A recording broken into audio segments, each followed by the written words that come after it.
नमस्कार दोस्तों, कैसे हैं आप लोग। उम्मीद करता हूँ सब बढ़िया होंगे। दोस्तों, आज फिर और एक नई कहानी के साथ आपका भाई अंकित आपके सामने आ गया है। तो बिना टाइम को वेस्ट किए हुए चलिए एक बहुत ही दिलचस्प और मज़ेदार कहानी सुनते हैं।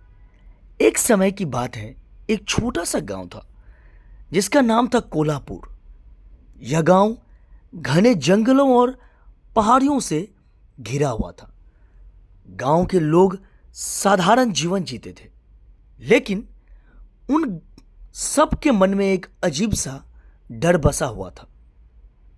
वह डर था उस जंगल में रहने वाली एक डायन का। गांव के बुजुर्गों का मानना था कि कई वर्षों पहले उस जंगल में एक औरत रहती थी जिसे गांव वालों ने जादू टोना के आरोप में मार दिया था। तब से वह औरत एक डायन बनकर गांव के लोगों से बदला ले रही थी। गांव में हर कोई डाइन के नाम से कांपता था। शाम होते ही लोग अपने घरों में दुबक जाते, दरवाजे बंद कर लेते और बाहर जाने की हिम्मत कोई नहीं करता था। कहा जाता है कि अगर किसी ने उस डाइन को देख लिया तो वह जीवित नहीं बचता। गांव में एक नवनवाहित जोड़ा हाल ही में आया था, सपना और उसका पति प्रकाश। सपना शहर की थी और उसे इन अंधविश्वासों पर बिल्कुल भरोसा नहीं था। जब गांव के लोगों ने उसे डायन की कहानी सुनाई तो उसने हंसते हुए इसे एक झूठी बात कहकर टाल दिया। प्रकाश भी इस पर ज्यादा ध्यान नहीं देता था, क्योंकि वह गांव में अपनी नौकरी के कारण व्यस्त रहता था। एक रात सपना अपने घर में अकेली थी। प्रकाश किसी काम से शहर गया हुआ था और 2 दिन बाद लौटने वाला था। गांव के लोगों ने उसे समझाया था कि वह रात में घर के बाहर ना जाए, लेकिन सपना ने इसे नज़रअंदाज कर दिया। उसने सोचा कि यह बस डर फैलाने के लिए बनाई गई कहानी है। रात के समय सपना बिस्तर पर सोने जा रही थी, तभी उसे खिड़की के बाहर से किसी के चलने की आवाज सुनाई दी। पहले तो सपने सोचा कि यह हवा का शोर होगा, लेकिन जब आवाज बार बार आने लगी तो उसका ध्यान आकर्षित हुआ। उसने खिड़की से बाहर देखा, लेकिन कुछ नहीं दिखा। कुछ देर बाद दरवाजे पर हल्की सी दस्तक हुई। सपना ने सोचा कि शायद कोई पड़ोसी होगा, लेकिन जब उसने दरवाजा खोला तो बाहर कोई नहीं था।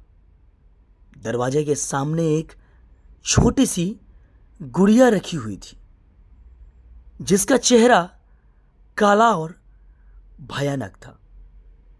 सपना को अजीब लगा, लेकिन उसने गुड़िया को उठाकर फेंक दिया और दरवाजा बंद कर लिया।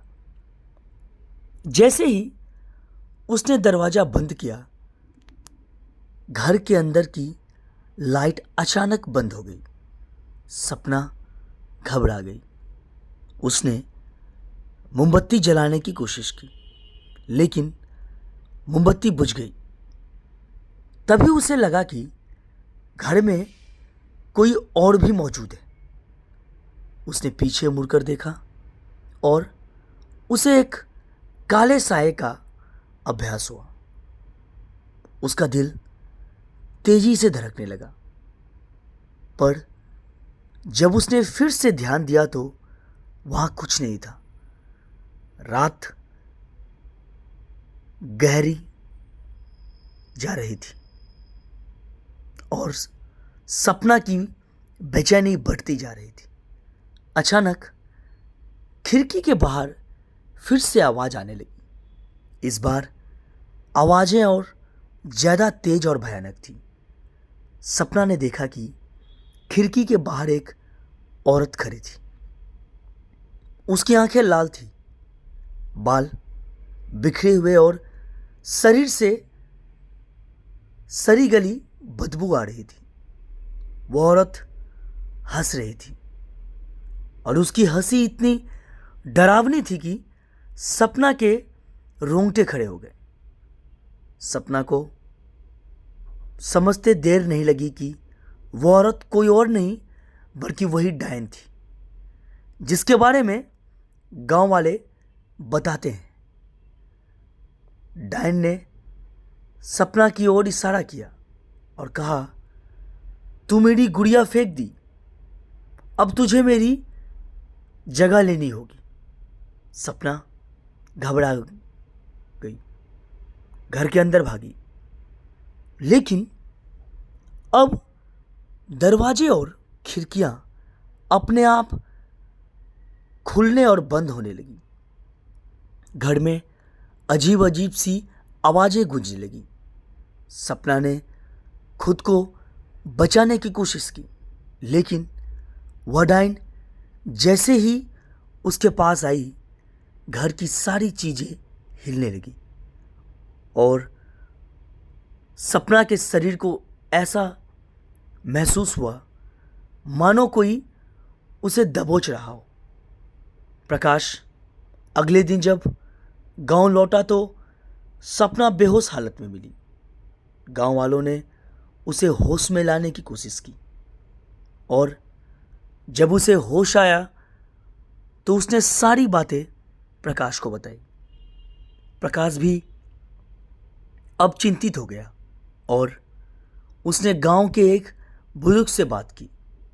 बुजुर्ग ने उन्हें बताया कि वह डायन असल में गांव की एक गरीब औरत थी, जिसे वर्षों पहले कुछ लोगों ने झूठे आरोप लगाकर मार डाला था। उस औरत का नाम रानी था और वह गांव में अपने बच्चों के साथ अकेली रहती थी।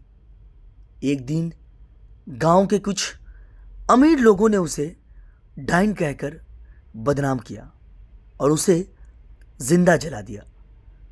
उसकी मौत के बाद उसके बच्चे की भी रहस्यमय तरीके से मौत हो गई। तभी से उसकी आत्मा बदला लेने के लिए भटक रही है। बुजुर्ग ने कहा कि रानी की आत्मा को शांति तभी मिलेगी जब उसे न्याय मिलेगा और उसकी आत्मा को सही तरीके से विदा किया जाएगा। प्रकाश और सपना ने गांव के लोगों के साथ मिलकर रानी की आत्मा की शांति के लिए एक पूजा का आयोजन किया। कई रातों तक उन्हें अजीब घटनाओं का सामना करना पड़ा, लेकिन आखिरकार एक दिन पूजा सफल हुई और रानी की आत्मा को शांति मिल गई।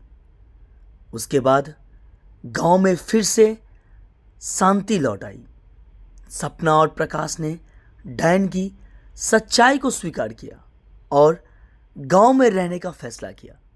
लेकिन इस घटना ने उन्हें यह सिखा दिया कि हर डर के पीछे एक सच्चाई होती है और कभी कभी जो चीज़ें हमें झूठी लगती है वे असल में बहुत गहरी होती है। यह कहानी हमें सिखाती है कि अंधविश्वासों और गलतफहमियों के कारण कितनी जिंदगियां बर्बाद हो सकती है। दोस्तों, अगर ये छोटी सी कहानी आपको अच्छी लगी हो तो प्लीज़ चैनल को लाइक और सब्सक्राइब जरूर करें। कहानी सुनने के लिए बहुत बहुत धन्यवाद।